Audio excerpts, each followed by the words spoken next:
Fala pessoal, tudo bem com vocês? Me chamo Henrique Moraes e sejam bem-vindos a mais um vídeo aqui no canal.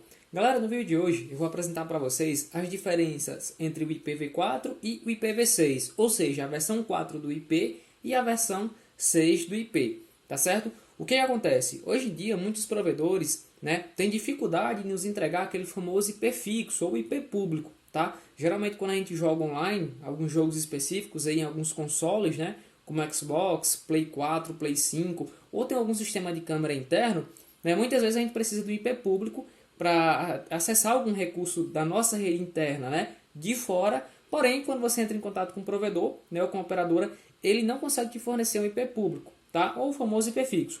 Eu vou explicar para vocês, basicamente, por que isso acontece e trazer também aí a nova versão do IP, que é o IPv6, e como que ele vai funcionar em relação a algumas diferenças, tá certo? Diferenças em relação ao IPv4.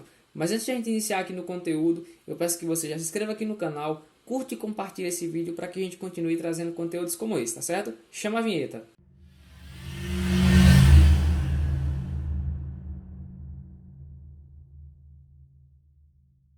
Pronto, pessoal, como eu informei, no vídeo de hoje a gente vai analisar as diferenças entre o IPv4, ou seja, o protocolo IP na versão 4, e o IPv6, que vem sendo implantado aí faz alguns anos, que é a versão 6 do IP, tá certo? Vamos já para o nosso conteúdo, galera. Pessoal, vejam só, o IP, ou o protocolo de internet, que hoje ele é, ou sempre foi, na verdade, sem dúvidas aí, um dos protocolos mais importantes aí da família TCP/IP, tá certo? E atualmente ele possui, como eu já citei, duas versões. Nós temos o IPv4, ou seja, a versão 4 do IP, e o IPv6, que seria a sua versão 6, tá certo? Nesse vídeo a gente vai analisar algumas informações sobre o funcionamento de cada uma das versões, e o porquê que o IPv6 vem substituindo o IPv4, tá bom? Vamos lá, vamos iniciar aqui com o IPv4, a versão 4 do IP, tá certo, pessoal? Primeiro, ele foi lançado em 1979, tá? Bem no início aí que a internet ainda vinha engateando, porém esse protocolo já foi lançado, tá certo? E ele possui, galera, 32 bits de tamanho.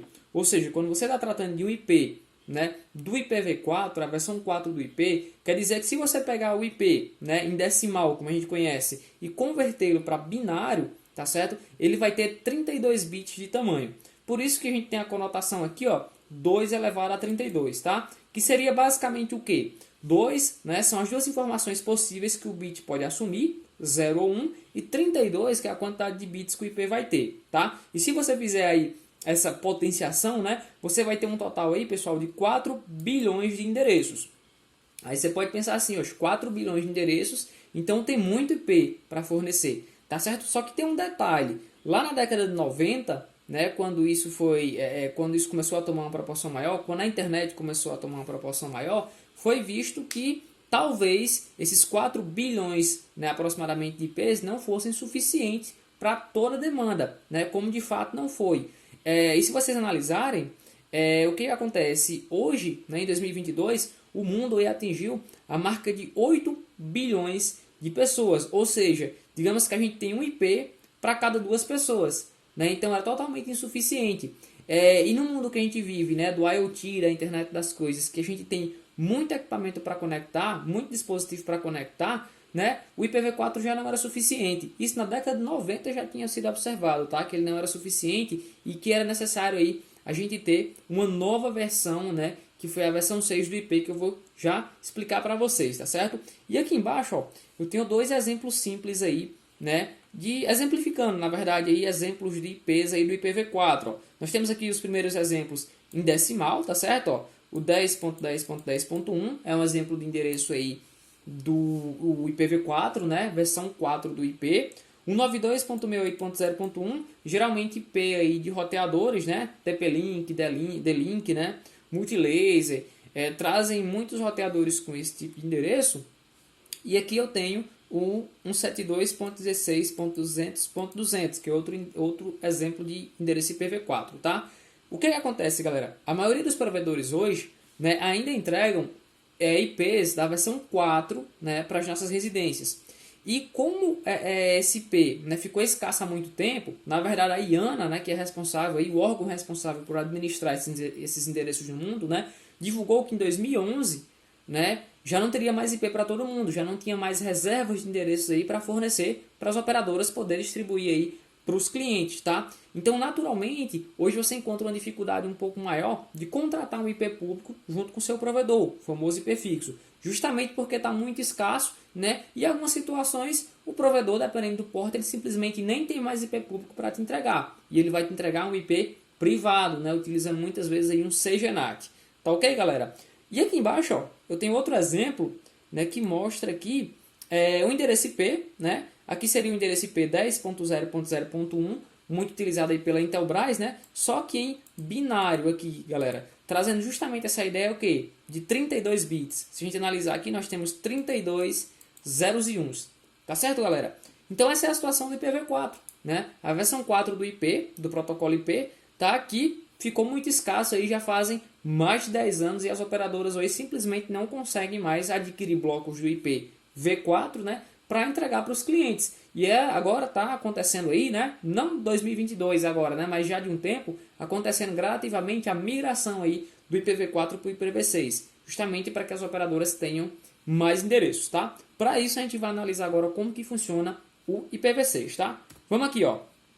Como que funciona, pessoal? A versão 6 do protocolo IP, ó. Primeiro, os estudos para a implementação dele, né, começaram lá em 1994, né? Então, vocês podem analisar que o IPv6 não é algo tão atual, né? Já tinha sido analisado e visto que seria necessário uma nova versão para o IP, visto que o IPv4, né, estava escasso. E vejam só, galera, o IPv6, né, o endereço IPv6, ele possui 128 bits, né? Diferentemente lá dos 32 do IPv4. Então, quando você faz aí um cálculo básico para saber a quantidade de IPs aproximada do IPv6, você tem basicamente o seguinte: 2 elevado a 128. 2 porque, né, o bit pode assumir dois valores, como eu falei antes, ou 0 ou 1, tá? E 128 que é a quantidade de bits aí do IPv6. Onde, galera, a gente vai ter aproximadamente 340 decilhões de endereços. Que se a gente pegar hoje, né, o mundo aí com cerca de 8 bilhões de pessoas, de habitantes, você ainda vai ter cerca de 48 octilhões de IPs, né, por ser humano. Então você já vê aí a grandiosidade do IPv6, né? Só que você pode até pensar assim, não, então é muita coisa, mas no andar aí que a tecnologia vai, né, o IoT, Internet das Coisas, o 5G, agora a fibra óptica, certamente muitos desses endereços aí serão utilizados, tá? E a gente vai precisar. Né? A ideia do IPv6 é entregar um IP público, né, não só para a sua conexão, um IP público para a sua conexão, como o IPv4 faz, e sim um IP público para cada dispositivo da sua rede, para que cada dispositivo, celular, TV, computador, tenha acesso direto, né, à rede mundial de computadores ou à internet.